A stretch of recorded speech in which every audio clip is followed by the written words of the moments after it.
Welcome to icon news. నేను మీ పవన్ కృష్ణమూర్తి. ఓడినా కూడా ఇంకా పొగరు సావలేదని, ఓటమి నుంచి పాఠాలు నేర్చుకోకుండా ఎదురు పాఠాలు మేమే చెప్తాము అంటూ మాట్లాడుతున్నటువంటి తెలంగాణ మాజీ ముఖ్యమంత్రి కల్వకుంట్ల చంద్రశేఖరరావు గారు ఒక 2 విషయాలు మాట్లాడారు. సరే, ఒకటి తెలంగాణకి సంబంధించి మాట్లాడారు, రెండోది ఆంధ్రప్రదేశ్కి సంబంధించి మాట్లాడారు. రెండు టాపిక్లు అవసరం లేదు, ఒక దాంట్లోనే మాట్లాడేసుకుందాం. ముందుగా తెలంగాణకు సంబంధించి 10 ఏళ్ల పాటు అధికారం చేతిలో ఉండి వాళ్ళు ఏం చేశారు ఏంటి అనేది పూర్తి స్థాయిలో చెప్పుకునేటువంటి దిక్కు లేక నోటికొచ్చినట్టు మాట్లాడుతున్నారు అనడంలో ఎటువంటి సందేహం లేదు. ఎందుకంటే విభజన తర్వాత ధ్వంసమైన శిథిలమైన తెలంగాణ తమ చేతికి వచ్చింది అని అన్నారు కేసీఆర్. ఐ రిపీట్, విభజన తర్వాత ధ్వంసమైన శిథిలమైన తెలంగాణ తమ చేతికి వచ్చింది. సమైక్య పాలన చెరువులను గాలికి వదిలేశారు, సమైక్య పాలనలో చెరువులని గాలికి వదిలేశారన్నారు. కానీ తాము తెలంగాణను అభివృద్ధిలో నిలిపాము, ధ్వంసమైన తెలంగాణను తాము పునర్నిర్మించాము, ప్రజలు మోసపోయి కాంగ్రెస్ పార్టీని గెలిపించారు అని వ్యాఖ్యానించారు ఆయన. అప్పట్లో ఇందిరా అంటే ఇండియా అన్నారని, కానీ తర్వాత కాంగ్రెస్ పరిస్థితి ఏమైందో అందరికీ తెలిసిందే అని చెప్పి కూడా ఆయన మాట్లాడారు. సరే, ఇందులో నేను కాంగ్రెస్ పార్టీ గురించో ఇంకో దాని గురించో నేను మాట్లాడాను, కానీ నేను మాట్లాడేది ఈ పైన ఉన్నటువంటి 2 సెంటెన్స్ల గురించి మాత్రమే మాట్లాడతా. ఏంటి? విభజన తర్వాత ధ్వంసమైన శిథిలమైన తెలంగాణ తమ చేతికి వచ్చిందా? సమైక్య పాలనలో చెరువులని గాలికి వదిలేశారా? తెలంగాణని వీళ్ళు అభివృద్ధిలో నిలిపారా? ధ్వంసమైన తెలంగాణని పునర్నిర్మించారా? చెప్పుకోవడానికన్నా కాస్త మనస్సాక్షి అనేది ఉండాలి కదా, చెప్పుకోవడానికి సిగ్గు అనేది ఉండాలి కదా. అంటే చాలా మందికి నా మాటలు కోపం తెప్పించవచ్చు, ఏంటి ఇలా మాట్లాడుతున్నాడు వీడు అని. కానీ వాస్తవానికి ఆలోచించండి, తెలంగాణ నిజంగా ధ్వంసం అయిందా? నిజంగా అయిందా? ఎక్కడైంది? సైబరాబాద్ నిర్మాణం పునాది వేసింది ఎవరైనా కానీ కంటిన్యూషన్ చేసుకుంటూ వెళ్తే అది నెవర్ ఎండింగ్ సబ్జెక్ట్. వెళ్తూనే ఉంది. ఎకరం 100 కోట్లకు అమ్ముకున్నటువంటి ప్రభుత్వం ఇది. అలాంటిది ధ్వంసమైన తెలంగాణ వచ్చిందా? ఏం అభివృద్ధి చేశారు? ఫైనాన్షియల్ డిస్ట్రిక్ట్ తీసుకొచ్చారా? ఐఎస్బీని తీసుకొచ్చారా? జినోమ్ వ్యాలీని తీసుకొచ్చారా? హైటెక్ సిటీని నిర్మాణం చేశారా? కంపెనీలను తీసుకురాగలిగారా? ఐటీ కంపెనీలు ఎన్ని వచ్చాయి? ఐటీ శాఖ మంత్రిగా కేటీఆర్ ఉన్నప్పుడు విదేశాల నుంచి ఎన్ని కంపెనీలు వచ్చి ఇక్కడ పెట్టుబడులు పెట్టాయి? టీ హబ్ అని పెట్టి ఎన్ని పెట్టుబడులు తీసుకొచ్చారు? ఎన్ని స్టార్టప్స్ వచ్చాయి? స్టార్టప్ హబ్గా మారిపోయిందన్నారు. ఎన్ని స్టార్టప్స్ వచ్చాయి? ఎంతమందికి ఉద్యోగాలు ఇచ్చారు వీళ్ళు? ప్రభుత్వ ఉద్యోగాలు ఎన్ని ఇచ్చారు? ఎన్ని అవకతవకలు జరిగాయి? 10th క్లాస్ ఎగ్జామ్స్ నుంచి, ఇంటర్మీడియట్ ఎగ్జామ్స్ నుంచి, గ్రూప్స్ ఎగ్జామ్ నుంచి ఎన్నిట్లో అవకతవకలు జరిగాయి? ఎన్నిసార్లు కోర్టు ముట్టికాయలేసింది?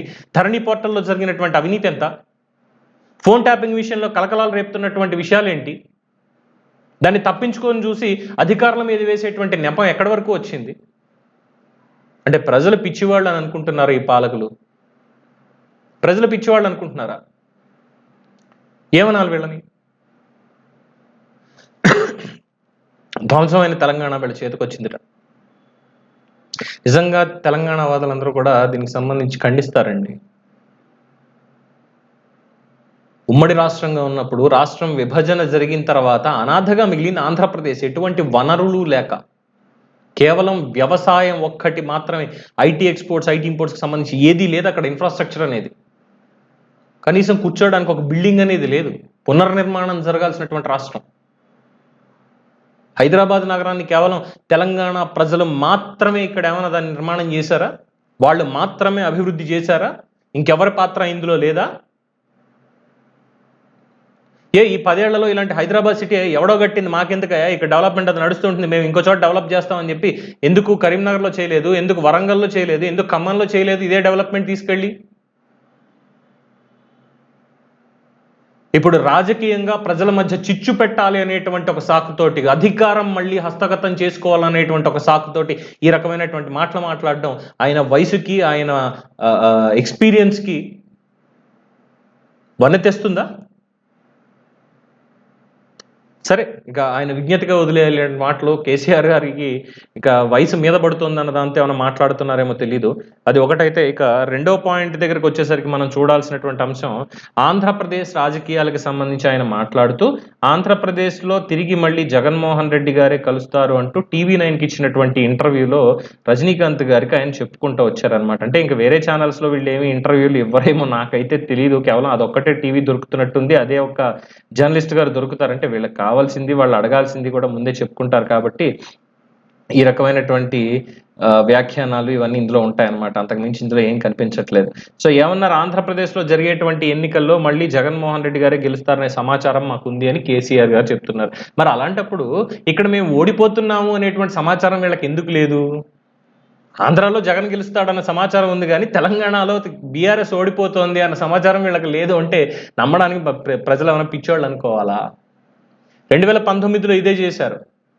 నిర్మాణం జరుగుతూ పూర్తి కావాల్సినటువంటి రాష్ట్రాన్ని తీసుకెళ్లి ఇగో ఎటువంటి అసలు రాజకీయ అవగాహన లేకుండా ఏదో నియంతృత్వం మాత్రమే పాలకుడికి కావాల్సింది అనేటువంటి ఒక పంథా ఉన్నటువంటి జగన్మోహన్ రెడ్డికి మద్దతుగా ఉంటూ మొత్తం మేమే చేస్తాం అది ఇది అని చెప్పి చేశారు.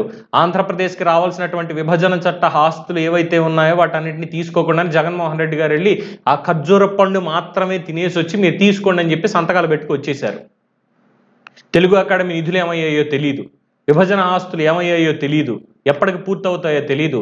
ఇక ఎన్నికలకు ముందు గొడవ పెట్టుకోవాలన్నట్టుగా నాగార్జున సాగర్ దగ్గర చూసాం, మన శ్రీశైలం బ్యారేజ్ దగ్గర ఏం చేశారు అనేది తీసుకెళ్లి కేంద్రం చేతిలో పెట్టారు. అంటే ఒక ట్రయాంగిల్ లవ్ స్టోరీ అని చెప్పాను చూసారా. ఇప్పటికి పొత్తులో ఉన్నప్పటికీ ఒక సామాన్యుడిగా నా అభిప్రాయం ఏంటంటే భారతీయ జనతా పార్టీ, బీఆర్ఎస్, ఇక్కడ వైఎస్ఆర్సీపీ మూడు ఒకే రకమైనటువంటి పనితీరుతో ఉన్నాయి.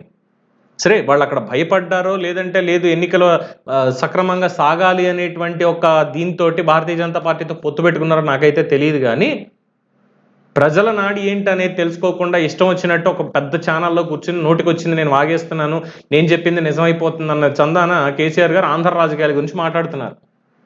ముందు ఇక్కడ ఉన్నటువంటి పొగను తట్టుకోవాలి, తర్వాత అక్కడ నిప్పు పెట్టడం అనేది చూడొచ్చు. ముందు ఇక్కడ పొగ వస్తుంది, ఇందులోంచి బయటికి రావాలి, అది తెలియట్లా. అక్కడ ప్రజలకు రోడ్లు ఉన్నాయా, తినడానికి తిండి ఉందా, తాగడానికి నీళ్లు ఉన్నాయా, ఇవేం లేవు. పైగా ఎద్దేవా చేసినట్టు మాట్లాడతారు. ఇప్పుడు రాష్ట్రం బాగుపడుతుంది అంటే ఇక్కడ భయం ఏంటంటే ఎక్కడ ఆంధ్రప్రదేశ్ డెవలప్ అయిపోతుందో అనేటువంటి ఒక దురుద్దేశం కేసీఆర్ లాంటి వాళ్ళకు ఉందేమో అని అనిపిస్తోంది. ఎక్కడ ఐటీ కంపెనీలన్నీ చంద్రబాబు నాయుడు వెనకాల వెళ్ళిపోతాయో అక్కడికి, విశాఖపట్నానికి, ఆంధ్రప్రదేశ్కి, అమరావతికి వెళ్ళిపోతాయో అన్నటువంటి ఒక భయం ఏమైనా కనిపిస్తోందేమో ఆయనకి. అది జరగని పని అండి. బ్రాంచీలు పెట్టుకుంటారు అక్కడ, ఆంధ్రప్రదేశ్లో బ్రాంచీలు పెట్టుకుంటారు. ఇప్పుడు మైక్రోసాఫ్ట్ ఉంది, ఫస్ట్ డెవలప్మెంట్ సెంటర్ ఇండియాలో ఎక్కడ పెట్టారు? తీసుకొచ్చి హైదరాబాద్లో పెట్టారు. తర్వాత ఇంకెక్కడైనా పెట్టారా? సిలికాన్ వ్యాలీలో ఉంది ఒకటి, యుఎస్లో ఆ డెవలప్మెంట్ సెంటర్ ఇక్కడ పెట్టారు. తర్వాత ఇంకెక్కడైనా పెట్టగలిగారా? సరే, స్నేహితుడిగా ఉన్నటువంటి బిల్ గేట్స్ ఇప్పుడు చెప్తే తీసుకొచ్చి ఆంధ్రప్రదేశ్లో పెట్టాలి అంటే ఇక్కడ ఉన్నదాన్ని పూర్తిగా తీసేసి అక్కడ పెడుతున్నామని కాదు కదా, అక్కడ ఎక్స్పాన్షన్ చేస్తున్నట్టు అవుతుంది. అక్కడ కంపెనీలు వస్తే మీకు ఇక్కడ ఏమైపోతుంది? అక్కడ భూముల రేట్లు పెరిగిపోతే అక్కడ వాళ్ళు కూడా బాగా ఉన్నతంగా వెళ్ళిపోతారు, అక్కడ కూడా ఉద్యోగాలు ఇవన్నీ వచ్చేస్తాయి. మనం ఇవ్వలేదు కాబట్టి ఉద్యోగాలు మనం ఇక్కడ పిల్లలకు చెప్పుకోవాల్సి వస్తుంది, మళ్ళీ మనకు అధికారం రాదనేటువంటి భయం అనుకోవాలా? ఏమనుకోవాలి? అవగాహన లేకుండా నేను ఎటువంటి వ్యాఖ్యానం చేయట్లేదండి, అని ఆలోచించిన తర్వాత ఈ మాట్లాడాల్సి వస్తుంది. బానిసల్లాగా అక్కడ ఉద్యోగ అవకాశాలు, ఉపాధి అవకాశాలు లేక అక్కడి నుంచి ఇక్కడికి తెలంగాణకు వచ్చి ఇక్కడ బతుకుతున్నారు చాలామంది. ఇదే కంపెనీలు అక్కడ ఉంటే తల్లిదండ్రుల దగ్గర ఉండి హ్యాపీగా పని చేసుకునేటువంటి వాళ్ళు. అలాంటిది ఇక్కడికి వచ్చి ఎప్పుడు ఇంటికి వెళ్ళాలో తెలియనటువంటి పరిస్థితుల్లో ఇక్కడే పని చేసుకునే వాళ్ళు చాలామంది కుటుంబాలు ఉన్నారు. అయినా ఎవరు ఎక్కడ బతికితే వీళ్ళకేంటి? వీళ్ళకి కావాల్సిన ఓట్లు దొంగోట్లు ఏం కాదు కదా వేసేది. వీళ్ళకి పబ్బం గడుపుకోవడానికి దొంగోట్లు ఏమైనా పుట్టించి వేయించుకుంటే అది వేరే విషయం. కానీ జెన్యున్గా ఉండేటువంటి వాళ్ళు నేను ఇక్కడ బతకాలనుకుంటున్నానని చెప్పి ఓటు హక్కు పెట్టుకొని ఓట్లు వేస్తారు, నచ్చితే వేస్తారు, లేదంటే లేదు. దానికి ఇంతలా భయపడిపోవాల్సినటువంటి అవసరం ఏముంది? సో ఈ బేస్లెస్ మాటలు ఇవన్నీ. ఇంకోటి ఏమన్నారు, అక్కడ ఎవరు గెలిచినా మాకేం సంబంధం లేదు, ఏపీ ఎన్నికల్లో బీఆర్ఎస్ పార్టీ ఎలాంటి జోక్యం చేసుకోదు. మరి ఏపీ ఎన్నికల్లో బీఆర్ఎస్ పార్టీ ఎటువంటి జోక్యం చేసుకోదు అన్నప్పుడు ఆంధ్ర రాష్ట్ర రాజకీయాల్లో వేలెడతాం, ఆంధ్రాలో పోటీ చేయమని మమ్మల్ని పిలుస్తున్నారని ఆంధ్రప్రదేశ్లో తోట చంద్రశేఖర్కి భారత రాష్ట్ర సమితి పగ్గాలు ఇచ్చి అక్కడ ఆఫీస్ కూడా పెట్టారు కదా స్వామి.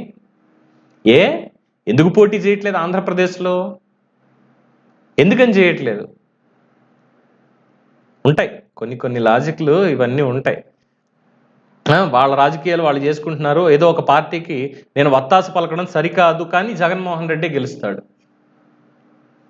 ఇదే ఈ మాటలతోటే ఉన్న పరువు కూడా పోగొట్టుకున్నారు. 80,000 పుస్తకాలు, 2 లక్షల పుస్తకాలు చదివినట్టున్నారు కదా కేసీఆర్ గారు. చదివిన ఆ సారం అంతా కూడా ఇక్కడ ఈ మాటల్లోనే కనిపిస్తోంది.